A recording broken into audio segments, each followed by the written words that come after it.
Present ન્યૂઝમાં આપનું સ્વાગત છે। હું છું આપની સાથે કૃપાલી પરમાર। વાત કરીએ આજના મુખ્ય સમાચાર। પાદરા ખાતે સરકારની કલ્યાણકારી યોજનાઓનો લાભ લોકો સુધી પહોંચે તે માટે ખાસ કાર્યક્રમનું આયોજન કરવામાં આવ્યું હતું।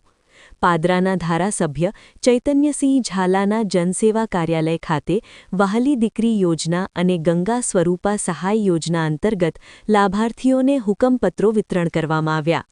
પાદરા ખાતે ધારાસભ્ય ચૈતન્યસિંહ ઝાલાના જનસેવા કાર્યાલય ખાતે યોજાયેલા કાર્યક્રમમાં 125થી વધુ વહાલી દીકરી યોજનાના લાભાર્થીઓ તેમજ આશરે 90 જેટલા ગંગા સ્વરૂપા સહાય યોજનાના લાભાર્થીઓને હુકમપત્રો આપવામાં આવ્યા હતા।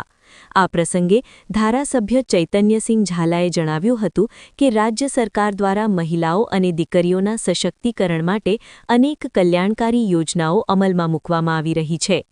આ સહાયના માધ્યમથી લાભાર્થીઓ આર્થિક રીતે સશક્ત બને, તેમના જીવનમાં આત્મનિર્ભરતા વધે અને પરિવારને સ્થિરતા મળે તેવો સરકારનું મુખ્ય ઉદ્દેશ્ય છે। કાર્યક્રમ દરમિયાન હાજર લાભાર્થીઓને યોજનાઓ અંગે વિગતવાર માહિતી પણ આપવામાં આવી હતી। આ પ્રસંગે ભાજપા તાલુકા અને જિલ્લા સ્તરના હોદ્દેદારો, કાર્યકરો તેમજ સ્થાનિક આગેવાનો મોટી સંખ્યામાં ઉપસ્થિત રહ્યા હતા।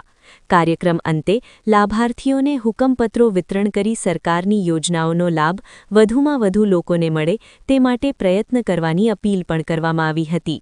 ગુજરાત સરકારશ્રીની યોજનાઓનો લાભ અને કેન્દ્ર સરકારની યોજનાઓનો લાભ એ જન સુધી પહોંચે તે હેતુથી આજરોજ વહાલી દીકરી યોજના અને ગંગા સ્વરૂપા યોજનાના હુકમ વિતરણનો કાર્યક્રમ રાખવામાં આવ્યો હતો, જેમાં 90 જેટલી વહાલી દીકરી યોજનાના લાભાર્થીઓ અને 125 જેટલી ગંગા સ્વરૂપા બહેનોને હુકમ વિતરણનો કાર્યક્રમ આજે કરવામાં આવ્યો છે। અને જન સુધી એ ભારતીય જનતા પાર્ટીની સરકારોની સેવા પહોંચે એ ઉદ્દેશથી આ સહાય એ આ લાભાર્થીઓ સુધી પહોંચાડવામાં આવી છે।